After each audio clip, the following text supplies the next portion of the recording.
igikorwa cyo kurondera impembo n'agashirukabute ku bakozi kirabandanya naho gihura na mikoro make igihugu gifise, ariko no mu Kirundi naho twari dufise amikoro make, no mu Kirundi bavuga bati duke dukehanira abankana.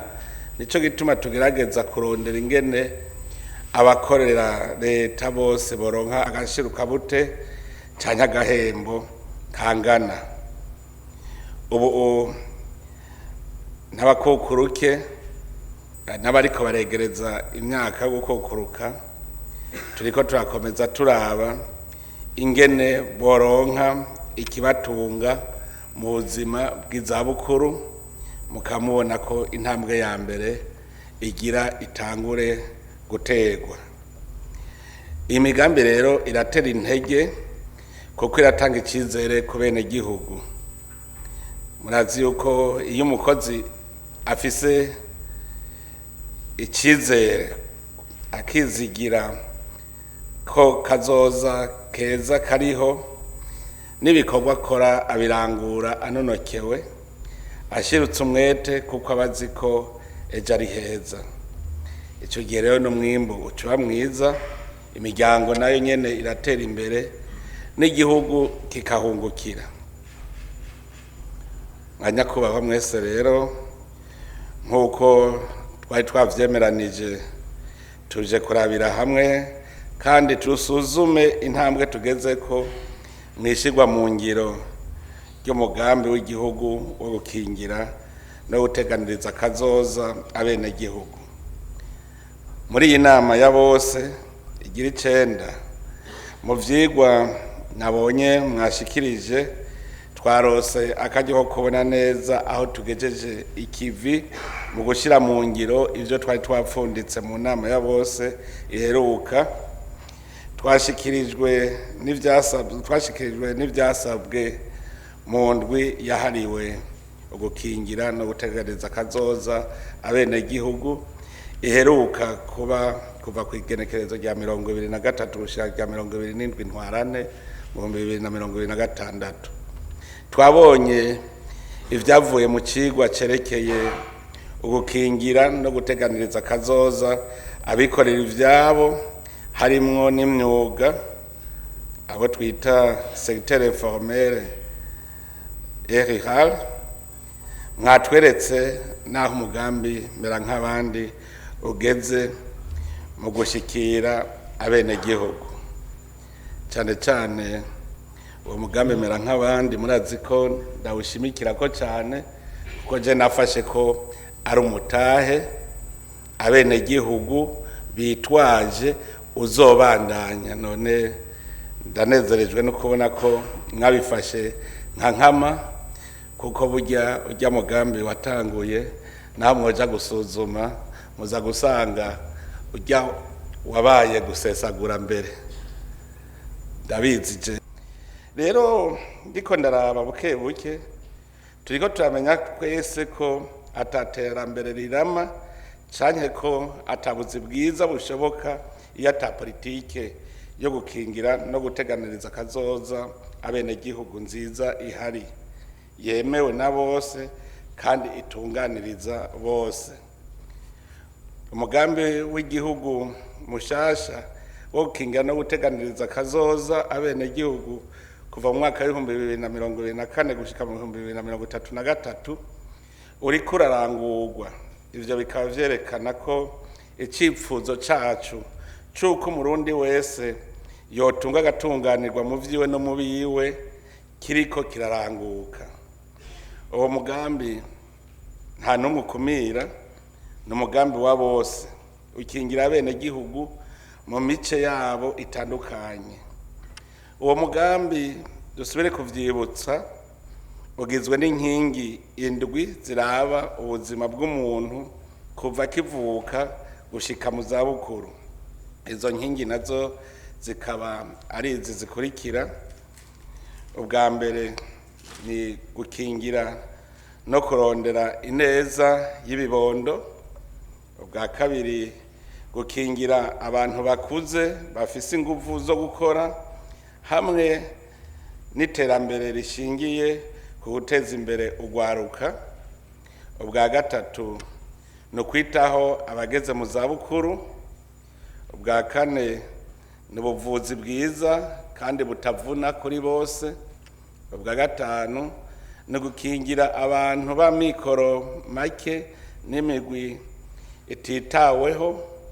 Ubwa gatandatu ni gushyiraho uburyo n'ubuhinga bujanye no gukinga ibiza n'isibe. Ubw'indwi ukaba ari ugutsimbataza intwari ibereye mu gisata cyo gukingira no guteganiriza kazoza abenegihugu no mu gukoresha ubuhinga bwa none. Ivyo rero biri no muri ya mbona kazoza y'u Burundi, kuko dushaka Uburundi bwifashe mu 2040, Uburundi buteye imbere mu 2060. Muri ivyo rero birumvikana ko dutegerezwa kubona ko twese dufise ubuzima. Murazi ijya inkingi ya gatatu ivuga equité sociale, ni yituma umuntu wese abona ko mu gihugu aramiwe n'ivy'igihugu. Leta yariyemeje kubandanya yitaho gukingira no gutegeraniriza kazoza abantu b'amikoro make, ibicishije mu migambi yo kubarosa uburyo bw'agatahe ko gutise. Muri intumbero nyene leta iriko irakurikiranira hafi ibikorwa mukuru yiyemeje, nko gushiraho ryatororokanirizo rimwe rudende ryerekeye abafashwa n'umugambi w'igihugu wo gukingira no guteganiriza kazoza abanyagihugu, hamwe no gushyiraho ubuvuzi bubereye kandi butavuna ku munyagihugu wese. Ikongera igahamagarira ababijejwe bose guterera kugira ngo iyo migambi iranguke. Twifuza kuba igihugu aho umwenegihugu wese yumva ko akingiwe, yubashwe kandi afise umwizero w'ejo heza, aho ibikorwa by'umuntu bituma agira ubuzima bwiza n'iteka uno munsi no muri kazoza. Turazirikana ko muri kahise ngaho iwacu hari imigwi ibiri mu gihugu, abakire n'abanyarucari. Mbere ivyo vyaratumye haba imanga hagati y'abahembwa na leta n'abikorera ivyabo, bituma mbere hashobora kuba n'uruhagarara. Turavyibuka tucaruka ivyo twiga iminsi yose twiga, ikibazo cyo gwaruka ruva mu mihana ruhurumbira mu gisagara.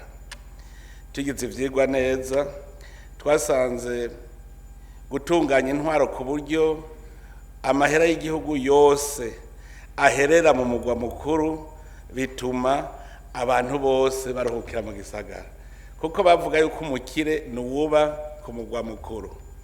Umwana avutse yavuga ati nje kuba umuboyi wo gukorera leta kugira nawe aryeko.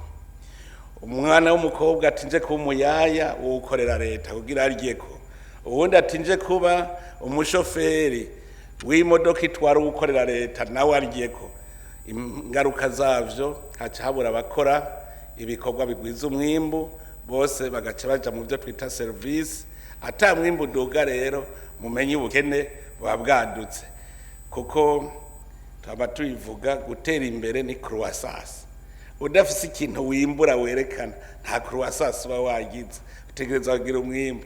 None rero bose bahurumbiye kuba abanyezamu, kuba abaplanto, kuba bose bakorera leta, murumva yuko iterambere ntirishoboka. Uno munsi rero nico catumye twiyumvira ujya mugambi wo kwegereza ubutegetsi abenegihugu, kugira ngo ivyo bakenera vyose amahera y'igihugu, kuko noneho ni principe tuvuga répartition équitable des ressources de l'État.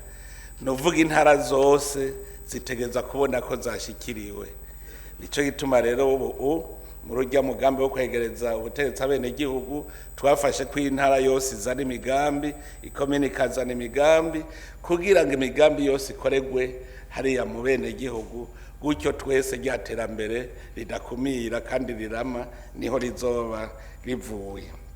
Uno munsi rero turifuza gukura ubudasa hagati ya bose rimwe, umuntu wese akaronka ibimukwiye ku rugero rwiwe.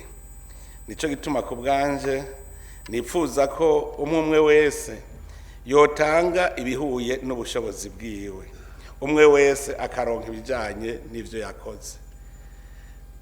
Umwe wese tumukeneye ko ibihuye n'ubushobozi bwiwe, kuko hariho abiga ntibigere bashaka gukora ivyo bize kandi bari babifitiye ubushobozi. Dukeneye rero ko tubona umwe wese ubushobozi bwiwe ico buzanye mu gihugu, hanyuma hageze nawe kuronka agahimbaza musyi ukaronke gakurikije umwimbu wagize. Nico gituma uba ari igihe cyo kwiyamiriza cane ubunebwe mu gihugu, tugahamagarira abantu bose gukorera hamwe, cyane cyane mu makoperative n'andi mashyirahamwe agwiza umwimbu. Icyo nicyo gikomeza rero n'umubano mwiza hagati y'abenegihugu. Ngira muramaze kubibona mu ntara zimwe zimwe abantu bamaze kumenya gushyira hamwe amatongo, nta njyane zikihari, bose ubu ntibapfa amatongo uko barashize hamwe. Muze murabe abari muri koperative imwe bashize hamwe ntibasubira kuryana. Twige rero kuza twese turakorera hamwe. Dushoboye rero gukomeza iyo mibano myiza mu bantu, kubakingira no kubateganiriza kazoza, tuzoba turose inkinzo yo gukomeza amahoro n'ubumwe mu bantu no gukomeza iterambere ridakumira.